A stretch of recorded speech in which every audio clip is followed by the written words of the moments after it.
খাওয়া দাওয়া সেরে মায়ের কোলে মাথা দিয়ে সবে শুয়ে বিশ্রাম নিচ্ছেন। এমন সময় তার মনের মধ্যে কিছু একটা অনুভব হলো। সেই অনুভব হতেই তিনি উঠে বসলেন নিজের বিছানায়। তবে তার সেই অনুভব যে ভালো নয় সেটা তিনি বুঝতে পারলেন। মধুসুন্দরী দেবীর আশীর্বাদে তিনি সেই অনুভব বুঝে গেছেন ততক্ষণে। কিন্তু তৎক্ষণাৎ মায়ের কোল থেকে উঠে মাকে বললেন, মা, তুমি একটু বসো, আমি একবার বাইরে থেকে আসছি। মনে হচ্ছে আজ কিছু একটা হতে পারে আমাদের এই বাড়িতে। কেউ এসেছে মনে হচ্ছে। তাই আমি না ফেরা অবধি তুমি কিন্তু একদমই ঘর থেকে বের হবে না মা। আমি ফিরে এসে তোমাকে সব বলবো। তাই আমাকে দেখতে বা খুঁজতে তুমি কিন্তু একদম বাইরে যাবে না। এটাই আমার তোমার কাছে অনুরোধ মা। মায়ের সাথে কথা বলে তারানাথ ঘরের বাইরে বেরিয়ে এলেন।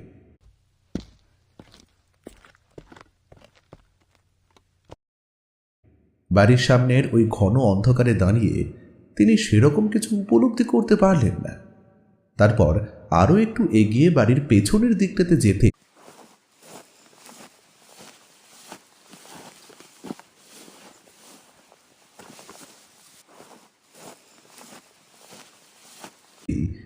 তিনি থমকে দাঁড়ালেন। তিনি দেখলেন একজন এসে দাঁড়িয়েছে সেই জায়গায়, আর সে যেন তারই বাইরে আসার অপেক্ষা করছিল। এমনটাই মনে হলো তারানাথের। এবারে তিনি আরও একটু কাছে গিয়ে উপলব্ধি করতে পারলেন যে সামনে দাঁড়িয়ে থাকা সেই ব্যক্তি আসলে রক্ত মাংসের কোনো ব্যক্তিই নন। যে দাঁড়িয়েছে সে এক পুরুষরূপী আত্মা। কে কে ওখানে? আমার বাড়ির পিছনে এসে দাঁড়িয়েছেন কেন? কি চাই আপনার? ঠাকুর মশাই, আপনার গাত্রবন্ধন করার কোনো প্রয়োজন নেই। আমি আপনার কোনো ক্ষতি করতে এখানে আসিনি। আমি আপনার কাছে এসেছি আমার পরিবার আর আমার গ্রামের সাধারণ মানুষকে বাঁচানোর জন্য। আপনি দয়া করে আমার কথা একবার শুনে নিন। তারপর আপনি যা করার করবেন। তারপর আমাকে যা শাস্তি দিতে চান আপনি দিতে পারেন।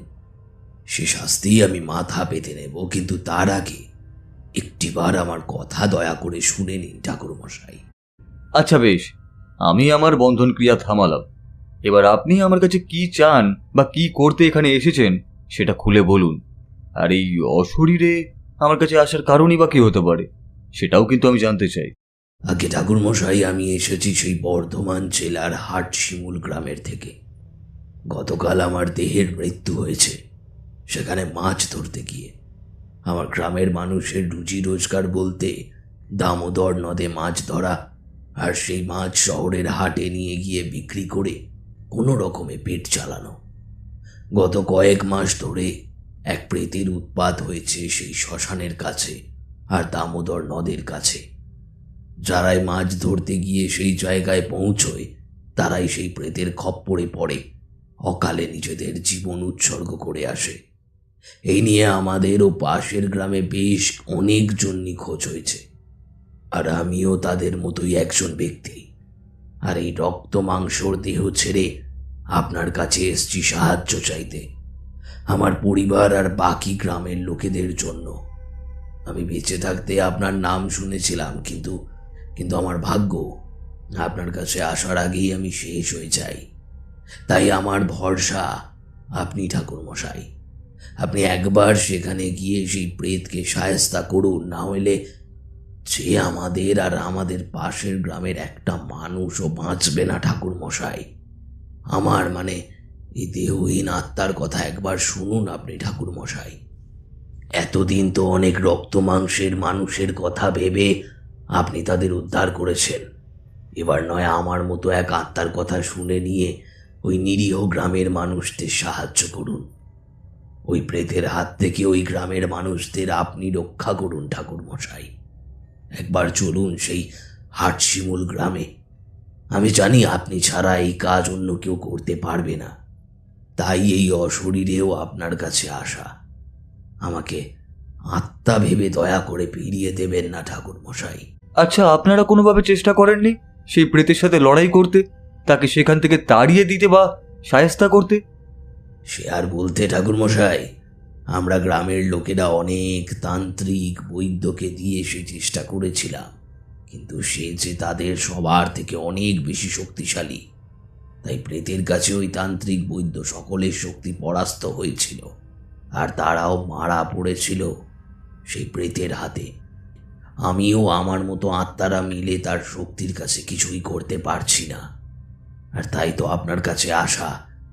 এখন আপনিই আমাদের শেষ ভরসা ঠাকুরমশাই। তাই একবার সেইখানে গিয়ে সেই সাধারণ মানুষের পাশে আপনি দাঁড়ান ঠাকুরমশাই। তারপর তারানাথকে সেখানে একা বসে থাকতে দেখে তার মা তাকে উদ্দেশ্য করে বলল, কি রে খোকা, তুই এখানে এভাবে একা একা বসে আছিস কেন বাবা? আমাকে যে এক্ষুনি আসছি বলে সেই যে ঘর থেকে বেরিয়ে এলি, তারপর তো আর তোর ঘরে ফেরার নামই নেই রে। তাই তো বাধ্য হয়ে তোকে আমি খুঁজতে বেরোলাম। এমনিতেই তুই বাড়িতে থাকিস না, তার উপর আবার তুই অসুস্থ। তাই তো তোর জন্য আমার খুব চিন্তা হচ্ছিল রে বাবা, আর তাই তোকে আমি খুঁজতে বেরিয়েছিলাম। আর ওই খুঁজতে খুঁজতে এখানে এসে দেখি তুই এই মাটির উপর একা একা বসে রয়েছিস। চল তো বাবা, আমার সাথে ঘরের ভেতরে চল চল। তুমি না খালি চিন্তা করো মা, আমি বলেছি তো তোমাকে যে আমি সুস্থ না হওয়া পর্যন্ত তোমাকে ছেড়ে কোথাও যাব না। তাও তুমি আমাকে নিয়ে দুশ্চিন্তা করেই যাও। ঠিক আছে, এখন অনেক রাত হয়েছে, তাই চলো আবার কাল কথা হবে। ঘুমের মধ্যে হঠাৎই সে একটা সুন্দর গন্ধ পেল নাকে। ধরফর করে উঠে বসে তিনি জানতে চাইলেন যে এখন এই অসময়ে আসার কারণ কি। উত্তরে দেবী তাকে বললেন, তারানাথ, তোমার কাছে আমি এমন কাজ আশা করিনি। এতদিন তুমি লোকজনের সেবায় লেগে থাকতে, কত সাধারণ মানুষকে কত বড় বড় ভূত প্রেতের হাত থেকে রক্ষা করতে, আরো কত বড় বড় কাজ তুমি করেছো মানুষের মঙ্গলের জন্য। কিন্তু আজ তুমি এটা কি করছো তারানাথ? আমি কি সেই আগের তারানাথকে দেখছি আমার সামনে? তোমার বাড়ির দুয়ারে একজন এসে তোমার সাহায্য চাইছে, আর তুমি কি না তোমার শরীরের কথা চিন্তা করছো বসে বসে? এটা আমি তোমার কাছ থেকে আশা করিনি তারানাথ। ওঠো তারানাথ, ওঠো, সেখানে যাও। সেখানকার লোকেদের এখন তোমাকে সব থেকে বেশি প্রয়োজন তারানাথ। ওঠো, ওঠো তারানাথ, যাও সেখানে, তুমি যাও, সেই অসহায় সাধারণ মানুষদের কাছে যাও।